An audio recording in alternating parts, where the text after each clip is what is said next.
સદગુરુ નીતિન સાહેબ આ સત્સંગમાં સમજાવી રહ્યા છે.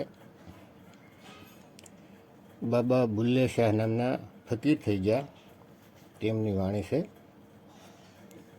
તમે ઘણી વખત સાંભળી પણ છે.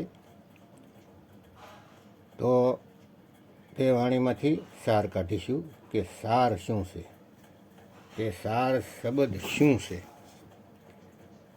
વાણીનું મંથન કરીને, મંથન તો કરવું પડે છે. જો દહીંમાંથી માખણ કાઢવું હોય તો પણ મંથન તો કરવું પડશે, નહીતર ફક્ત દહીંનો સ્વાદ લઈ શકશો. પરંતુ મંથન કરશો તો બે વસ્તુ મળશે ખાવા માટે, એક લસ્સી અને બીજું માખણ મળશે. અને માખણનો સ્વાદ દહીંથી અલગ નીકળે છે. તો અત્યાર સુધી વાણી સાંભળી છે તે દહીંની જેમ, પણ હવે તેમાંથી સાર નીકાળશું પૂરો વિવેક લગાવીને. તો ભક્તો, સાર કાઢીને બીજી વખત આ વાણી સાંભળશો તો તમને અલગ જ આનંદ આવશે. કેમ કે સમજાઈ જાય છે કે વાણી કહે છે શું. તો વાણી છે, બુલ્લા કી જાણા મેં કોન. ખૂબ જ પ્યારી વાણી છે. જેવી રીતે બાબા નાનક કહે છે, કોઈ નાવ ન જાણે મેરા, તેવી જ રીતે બુલ્લે શાહ કહે છે કે બુલ્લા કે જાણા મેં કોણ. એટલે કે શરીરને તો હું જાણતો હતો કે કેવું છે, પરંતુ પોતાની આત્માને નહોતો જાણતો. એ તો મને કામિલ મુર્શિદ મળ્યા, સતગુરુ મળ્યા, ત્યારે મને ખબર પડી કે હું કોણ છું. તો બુલ્લે શાહ કહે છે કે હે મારા માલિક, હું બધાને જાણું છું કે કોણ શું છે, કેવા છે, કેવું રૂપ છે, કેવો રંગ છે, કેટલી ઊંચાઈ છે, જાડાઈ છે, લંબાઈ છે, એ બધું જાણું છું. ઘરબાર જાણું છું, ખેતરવાડી જાણું છું, બધું જ જાણું છું, જાતપાત બધું જ જાણું છું. પરંતુ હું એ નથી જાણતો કે બુલ્લા કોણ છે. આગળ કહેશે, નામે મોમન વિચ મચીતા,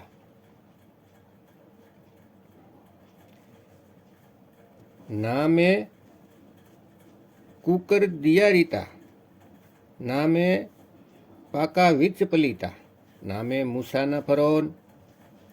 એટલે કે જેટલા પણ ધાર્મિક રીત રિવાજ છે, જે મૂર્તિ પૂજા કરે છે કે નથી કરતા, કોઈ નમાઝ પઢે છે કે નથી પડતા, હું એમાં નથી. એની હારે મારે કાંઈ લેવા દેવા નથી. બુલ્લે શાહ ના તો શુદ્ધ છે ના અશુદ્ધ છું. કોઈ કહે કે શુદ્ધિકરણ કરવું પડશે, સૂતક પાતક રંગભેદ જાતપાત ઊંચ નીચ, આમાં ક્યાંય પણ હું નથી. બધાયથી ન્યારો છું, બધાયથી. હું હિન્દુ, મુસલમાન, શીખ, ઈસાઈ કોઈ પણ નથી. હું એનાથી ન્યારો છું. ના મેં મૂસા ના ફરઓન, ના તો અલ્લાહનો બંદો છું જે હંમેશા અલ્લાહના હુકમમાં રહ્યો છે, અને ના મેં ફિરોન, એટલે કે જેણે હંમેશા વિરોધ જ કર્યો છે. હું તે પણ નથી.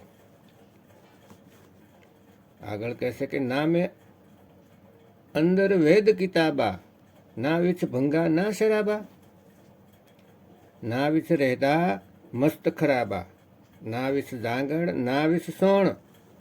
એટલે કે હું વેદ કિતાબથી નથી મળતો, તેમાં પણ નથી. જેમ કે કહેવામાં આવે છે કે ફલા ફલા ગ્રંથ વાંચી લ્યો અને મને જ્ઞાન થઈ ગયું, મને શબ્દ મળી ગયો, શબ્દ ગુરુનો ભેદ મળી ગયો, તો નથી મળી શકતો ભક્તો. તેને કિતાબોમાં લખી નથી શકતા. તે લખવા વાંચવાથી નિરાળા છે. તેને કોઈ નથી લખી શકતું, કોઈ નહીં. કેટલાક ભરમાવવા માટે કહેતા હોય છે કે ગ્રંથોમાં જ બધું છે, ગુરુની કોઈ જરૂર નથી, તમે ફક્ત ગ્રંથ વાંચી લો, તમને જ્ઞાન થઈ જાય. તો ભક્તો ક્યારેય નહીં થાય. નહીતર કબીર સાહેબ એમ ન કે પોથી પઢ પઢ જગમુવા, ભયો ન પંડિત કોઈ, ઓર એક હી અક્ષર પ્રેમ કા, પઢે જો પંડિત હોય. કોઈ તેને અઢી અક્ષર કહી દે છે, પણ એક અક્ષર જ્યાં હોય છે તો સમજી દઉં કે તે એક અક્ષર આત્મા તરફ ઇશારો કરે છે. કેમ કે અક્ષરને સંસ્કૃતમાં આત્મા, અવિનાશી, પારબ્રહ્મ કહે છે. કેટલાક એવા પણ મળશે જે સોહંગ અક્ષરને જે કિતાબમાં ગ્રંથમાં લખ્યા છે તેને જ કહે છે કે આ પરમાત્માનું હાસું નામ છે, સાર શબ્દ છે અને આનું જ સ્મરણ કરવાનું છે. અને કેટલાક તો મુખથી જપવા લાગે છે સોહમ સોહમ સોહમ, તો કેટલાક શ્વાસોમાં તોડીને જપે છે.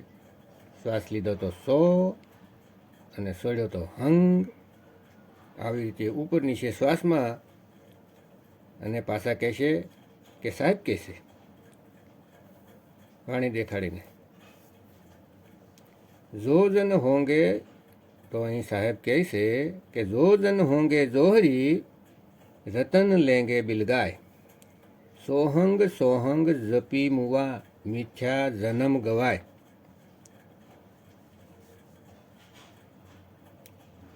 જે બિલગાયેગા નહીં અને એમ જ જપશે તો જન્મ ખરાબ થઈ જાહે, આવું કહે છે. જે બિલકુલ ગલત છે. સાહેબની વાણીમાં ભેદ હોય છે જેને બધાય નથી સમજી શકતા. અહીંયા આ વાણીમાં જોહરી શબ્દ લેવામાં આવ્યો છે, અને જો એ તોડવાનો હોય તો લુવાર પણ તોડી દે, સુનાર પણ તોડી દે, પણ ફક્ત જોહરી કેમ લીધો શબ્દ? કેમ કે જોહરી તોડતા નથી. જેમ કે 10 હીરા જોહરી પાસે લઈને જઈએ, 5 નકલી 5 અસલી, તો એમાંથી એક પણ હીરો તોડશે નહીં. એ એનું કામ જ નથી. એ તો એને જોઈને પરખ કરી દેશે કે અસલી અને નકલીની, અને બિલગાવી દેશે, એટલે કે અલગ કરી દેશે. જેવી રીતે કહે છે, સાર સાર તો ગહી રહે, થોથા દે ઉડાય. સારને ગ્રહણ કરી લેશે અને થોથાને ફેંકી દેશે. એટલા માટે જોહરી શબ્દ લખ્યો છે. પણ આ નાદાન લોકો ભ્રમિત કરવા માટે સોહમને તોડીને શ્વાસોમાં જપાવે છે, જે બિલકુલ ગલત છે, ઘોર અજ્ઞાન છે.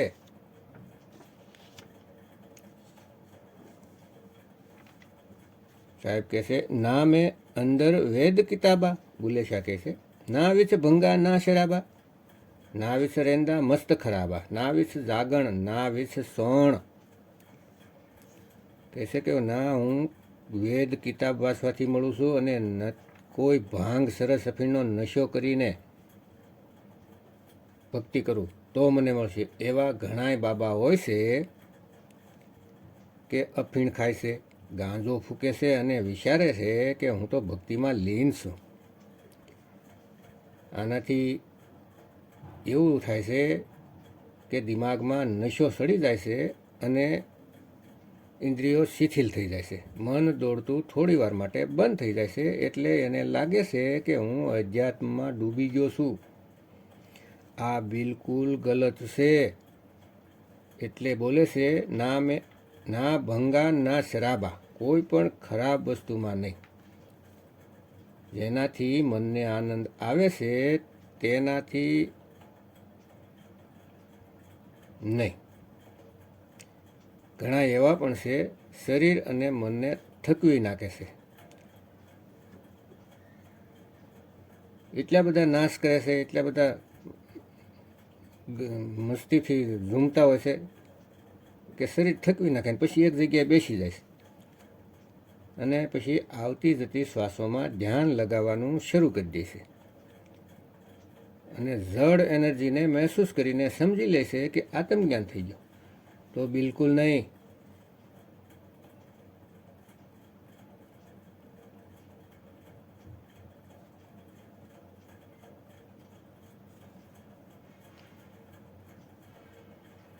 ના તો જાગ્રત અવસ્થામાં અને ના તો સપન અવસ્થામાં, એટલે કે સ્થૂળ શરીર અને સૂક્ષ્મ શરીર બંનેમાં નથી મળતા. તે આ બંનેથી ન્યારા છે. ના મેં શાદી ના ગમ નાકી ના મેં વિચ્છ પલીતી.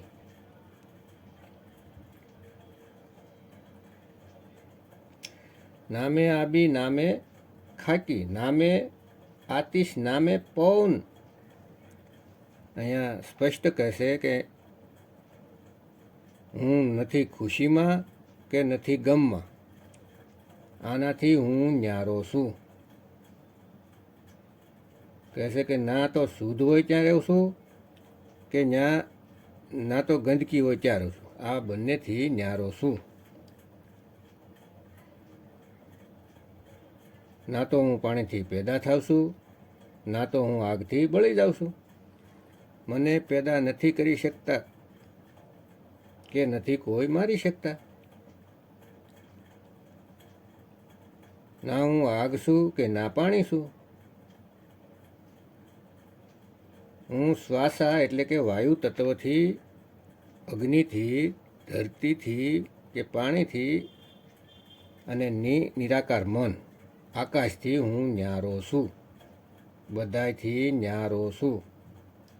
આગળ કહેશે કે ના મેં અરબી ના લાહોરી ના મેં હિન્દી શહર નાગોરી ના હિન્દુ ના તુર્ક પસોરી ના મેં રેંદા વિસ નદોન. બિલકુલ સ્પષ્ટ કહી દીધું કે ના તો હું અરબી ભાષાથી કલમાથી મળી શકે છે, ના તો ઉર્દૂથી મેળવી શકું છું, ના તો હિન્દી ભાષાથી મળું છું, ના તુર્ક, કોઈ પણ ભાષાથી નહીં. અને હું શૂન્યમાં નથી, હું તેનાથી પણ પરે છું. કહેશે ના મેં ભેદ મઝહબદા પાયા ના મેં આદમ હવાદા જાયા ના મેં અપના નામ ધરાયા ના વિસ બેઠણ ના વિસ ભવન બુલ્લા કી જાણા મેં કોણ. બિલકુલ ક્લિયર કરી દીધું કે હું કોઈ પણ મઝહબમાં નથી માનતો.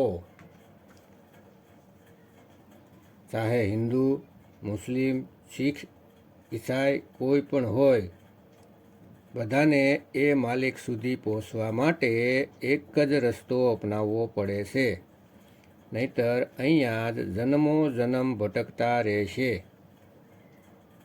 અને કોઈ મુસલમાન એમ કહે કે હું તો કલમા જ પડીશ અને 5 ટાઈમની નમાઝ જ પડીશ અને સબદગુરુને નહીં જાણું, તો મારા ભાઈ અહીંયા જ ભટકવું પડશે, જેમ અત્યારે ભટકો છો તેમ.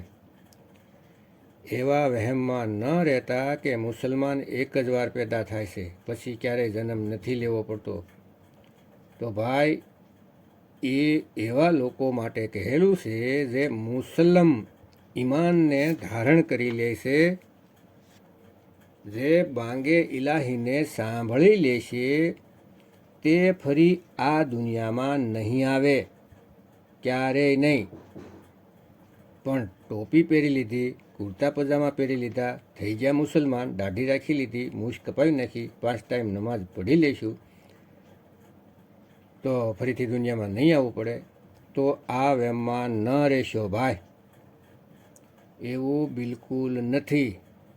આ જન્મમાં જ જે મુક્ત થઈ જાય છે તેના માટે કહેલું છે. શબ્દ ગુરુની આરાધના નહીં કરી શકે તેને આવવું જ પડશે. તે અલ્લાહની બાંગને જે નહીં મહેસૂસ કરી શકે તેને તો આવવું જ પડશે, વારંવાર આવવું પડશે. કુરાનમાં લખેલું છે કે આપણે આદમ હવાના સંતાન છીએ પણ ભુલ્લે શાહ આ બિલકુલ નકારી દે છે કે હું આદમ હવાનો પુત્ર નથી. અરે મને કોણ પેદા કરી શકે? હું તો આત્મદેવ છું. ભુલ્લે શાહ કહે છે કે મને કોઈ પેદા નથી કરી શકતું, તો મારા પુત્રને કોણ પેદા કરી શકે? આ બધી ભરમજાળ છે, અને દિમાગમાં ભરમજાળ રહી જશે તો પાછું આવવું પડશે. આગળ કહે છે કે મેં મારું નામ પણ નથી રાખ્યું, એ પણ બીજાએ રાખેલું છે. કહેશે કે ના તો જંગલમાં જઈને તપ કરવાથી મળીશ, ના તો ઘરમાં પૂજાપાઠ કરવાથી મળીશ. પછી કહે છે કે અવ્વલ અખર આપનું જાના, ના કોઈ દૂજા હોર પસાના. મેં તો હોરના કોઈ શાણા, બુલ્લા શાહ ખડા હૈ કોણ, બુલ્લા કી જાણા મેં કોણ.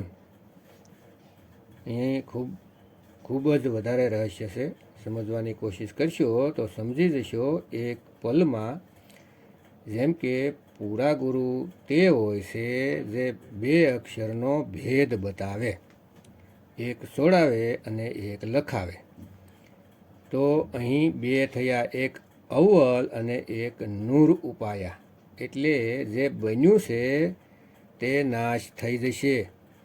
તો અવ્વલને જાણવાના છે, જેનો ક્યારેય નાશ નથી થતો, તે છે આત્મદેવ. તે અવ્વલ અક્ષર જ હું છું. અને મને સમજાવવા વાળા સત્ય કબીર સાહેબ છે, જ્ઞાન દેવાવાળા સત્ય કબીર સાહેબ છે. હું બીજું કોઈ અક્ષરને નથી જાણતો. રામ, ગોડ, અલ્લાહ કોઈ પણ અક્ષરને નથી જાણતો. નથી જોઈતો એવા કોઈ અક્ષરને જેને જપવા પડે. અવ્વલ એટલે આત્મદેવને સમરીને આસાનીથી ભવસાગરને પાર કરી શકાય છે. એટલે નાનક સાહેબ કહે છે, નાનક નામ જહાજ હે સડે સો ઉતરે પાર. તો હજી સમજી જાઓ. ભુલ્લે શાહ કહે છે કે મને એવા ગુરુ મળી ગયા જેણે મને અવ્વલ અને નૂરનો ભેદ બતાવી દીધો.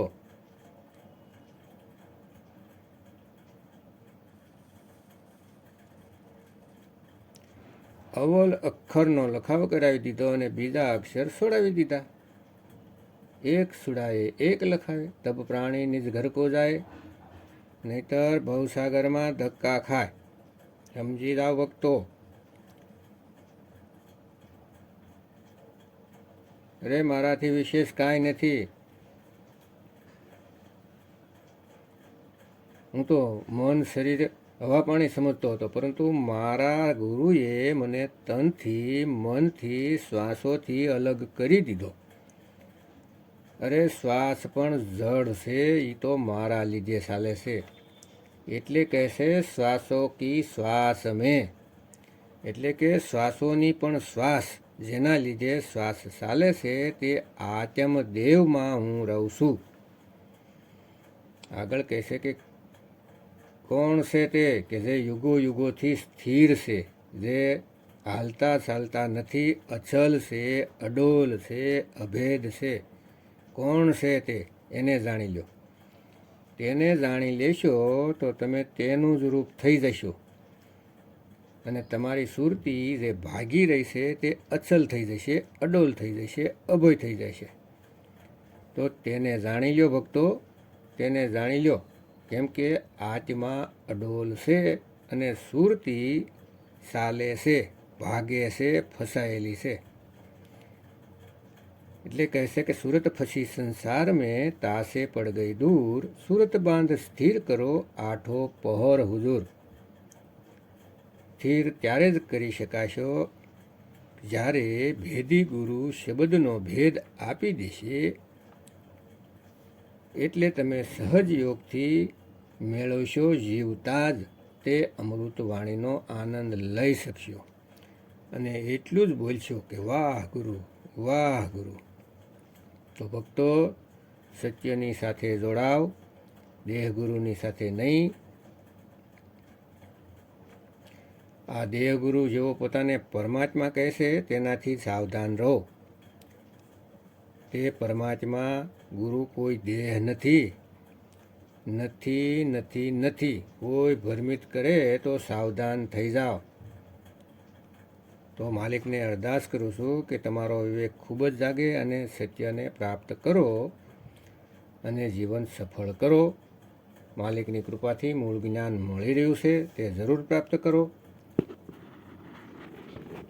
અત્યારે સમય છે, આ સમય એકવાર ચાલ્યો જશે પછી કાંઈ નહીં વળે સિવાય પછતાવા છે. તો વિવેક જગાવો અને નીતિન સાહેબના સત્સંગ કહત કબીર સુનોભાઈ સાધો ચેનલમાં સાંભળો ક્રમવાઇઝ. જય ગુરુ વૈરાગ સાહેબ, જય ગુરુ મદન સાહેબ, જય જય મુક્તિના દાતા કબીર સાહેબની જય. સંત શિરોમણી નીતિન સાહેબની જય.